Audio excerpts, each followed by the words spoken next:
ఇప్పటికైతే కనీసం ప్రధాన ప్రత్యర్థి కాంగ్రెస్ రాష్ట్ర రాజకీయాల్లో. అందువల్ల గతంలో బీఆర్ఎస్ అధికారంలో ఉన్నప్పుడు పరిస్థితి కాదు. ఇప్పుడు గతంలో బీజేపీ వ్యతిరేక అభ్యర్థికి బీఆర్ఎస్ మద్దతు ఇచ్చిన మాట నిజం. కానీ ఈసారి మద్దతు ఇవ్వాలి అంటే బీఆర్ఎస్ వ్యతిరేక అభ్యర్థి కాంగ్రెస్ నాయకత్వంలోని ఇండియా కూటమి అభ్యర్థి, ఒక రకంగా కాంగ్రెస్ ఎండార్స్ చేసిన అభ్యర్థి, అందులోనూ తెలంగాణ ముఖ్యమంత్రి రేవంత్ రెడ్డి సూచించిన అభ్యర్థిని కూడా వార్తలు వచ్చాయి. అందువల్ల బీఆర్ఎస్కు కాస్త ఇబ్బందికరమైన పరిస్థితి ఉన్నమాట నిజం. వైఎస్ఆర్ కాంగ్రెస్ పార్టీకి ఆంధ్రప్రదేశ్లో రాజకీయాల్లో కాంగ్రెస్ లేదు. ఆంధ్రప్రదేశ్ మొదటి నుంచి కూడా జగన్మోహన్ రెడ్డి తన పైన సిబిఐ ఈడీ కేసుల దృష్ట్యా బీజేపీతో ఈ 11 ఏళ్లలో అంటకాగారు. క్లియర్గా బీజేపీకి మద్దతుగానే ఉన్నారు. ఆ ప్యాటర్న్ ఇప్పుడు కూడా సేమ్.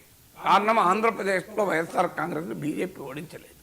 బీజేపీ కూడా టీడీపీ జనసేనతో కలిసి ఓటమికి కంట్రిబ్యూట్ చేయవచ్చు, కానీ వైఎస్ఆర్ కాంగ్రెస్ పార్టీ బీజేపీ చేతిలో ఓడిపోలేదు. అది మనం గమనించాలి. కనీసం ఆ టీడీపీ జనసేనకు బీజేపీ సహకరించడం వేరు, బీజేపీ చేతిలో ఓడిపోవడం వేరు. అందువల్ల వైఎస్ఆర్ కాంగ్రెస్కు ప్రధాన ప్రత్యర్థి బీజేపీ కాదు. కానీ బిజు జనతా దళకు వచ్చేవరకు ఏంటంటే ప్రధాన ప్రత్యర్థి బీజేపీ. సో వైఎస్ఆర్ కాంగ్రెస్ ప్రధాన ప్రత్యర్థి బీజేపీ కాదు, బీఆర్ఎస్కు రాష్ట్ర రాజకీయాల్లో ప్రధాన ప్రత్యర్థి బీజేపీ కాదు. అందువల్ల వారు ఇండియా కూటమి అభ్యర్థికి ఓటు వేయకపోయినా కాస్త రీజనింగ్ ఉంటుంది. కానీ బిజు జనతా దళ్ తనను ఓడించిన తమ ప్రధాన ప్రత్యర్థి అయిన బీజేపీకి వ్యతిరేకంగా ఎందుకు ఓటు వేయలేదు? ఇప్పుడే కాదు, కొద్ది వారాల క్రితం వక్ఫ్ అమెండ్మెంట్ బిల్ వచ్చింది. అక్కడ కూడా బీజేడీ ఇదే వైఖరి, సెకండ్ వైఖరి వహించింది. అంటే తమ రాజ్యసభ సభ్యులకు కాన్షియన్స్ ప్రకారం ఓటు వేయండి అని ఓటేశారు. మీ ఇష్టం, మీరు ఎలా అనుకుంటే అలా ఓటు వేయండి. కొందరు బీజేపీకి అనుకూలంగా ఓటేశారు, కొందరు బీజేపీకి వ్యతిరేకంగా ఓటేశారు. సహజంగా మరి ఇలా ఎందుకు బిహేవ్ చేస్తుంది బిజు జనతా దళ్ అనే ప్రశ్న ఉత్పన్నమవుతుంది. దీనికి ఒకటి పర్సనల్ కారణము, 2 పొలిటికల్ కారణం. పర్సనల్ కారణం ఏంటంటే నవీన్ పట్నాయక్ ప్రభుత్వం పైన అనేక అవినీతి ఆరోపణలు ఉన్నాయి. సో బీజేపీకి వ్యతిరేకంగా ఉంటే వెంటనే సిబిఐలు ఈడీలు వస్తాయి. అవి వస్తే బిజు జనతా దళ్ మరింత బలహీనపడే ప్రమాదం ఉంటుంది. సేమ్ జగన్మోహన్ రెడ్డికి ఉన్న ప్రాబ్లమే మీకు బిజు జనతా దళకు ఉంది. అలాగే ఇక్కడ జగన్మోహన్ రెడ్డిని కాపాడినట్టే బీజేపీ అక్కడ తన ప్రధాన ప్రత్యర్థి అయిన బిజు జనతా దళని కూడా కాపాడుతుంది. ఎందుకు కాపాడుతుంది అంటే దానికి పొలిటికల్ రీజన్ నేను చెప్తాను. సో ఇక్కడ మీరు గమనించండి, జగన్మోహన్ రెడ్డి పైన 11 ఏళ్ళుగా సిబిఐ కేసు, ఈడీ కేసులో కదలిక లేదు.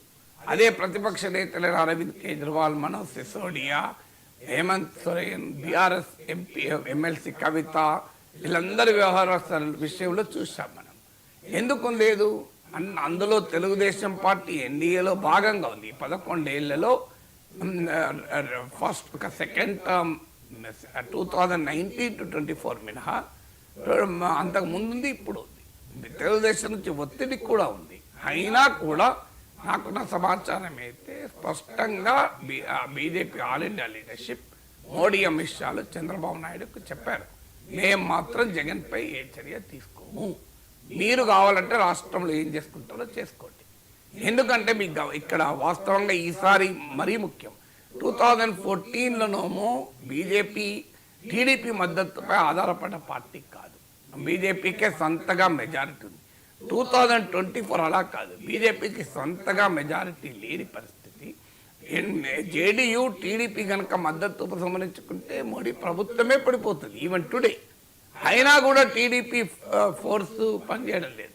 అంటే బీజేపీకి జగన్కు ఉన్న బంధం ఎంత బలమైందో దీన్ని బట్టి మనకు అర్థమవుతుంది.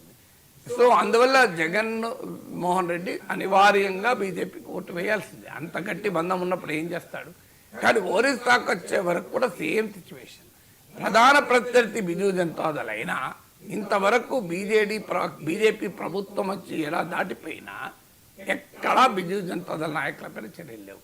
అప్పటిదాకా ఎన్నికల్లో అవినీతి ఆరోపణలు ప్రైమ్ మినిస్టర్తో సహా అందరూ చేశారు, కానీ ఎక్కడా ఒక్క చర్య లేదు. సేమ్ ఇక్కడ తెలంగాణలో ఏ వైఖరో రోజు బీఆర్ఎస్ నాయకుడు కేసీఆర్ పైన బీజేపీ ఆరోపణలు చేస్తుంది, అవినీతి ఆరోపణలు చేస్తుంది, కానీ ఒక్క కేసు లేదు బీఆర్ఎస్ కేసీఆర్ పైన. ఇప్పుడు అందుకే నీకు రేవంత్ రెడ్డి వ్యూహాత్మకంగా ఆ కాళేశ్వరం కేసు తీసుకెళ్లి మోడీ కోర్టులో వేశాడు. ఇప్పుడు తేల్చుకుందాం పరా అని. సో అందువల్ల సిమిలర్ స్ట్రాటజీ మీరు గమనిస్తే అక్కడ నవీన్ పట్నాయక్ పైన అవినీతి ఆరోపణలు చేస్తారు, ఇక్కడ కేసీఆర్ పైన ఆరోపణలు చేస్తారు. ఇక్కడ కేసీఆర్ను 11 ఏళ్లలో బీజేపీ ఏమనదు, అక్కడ కూడా ఏమనదు.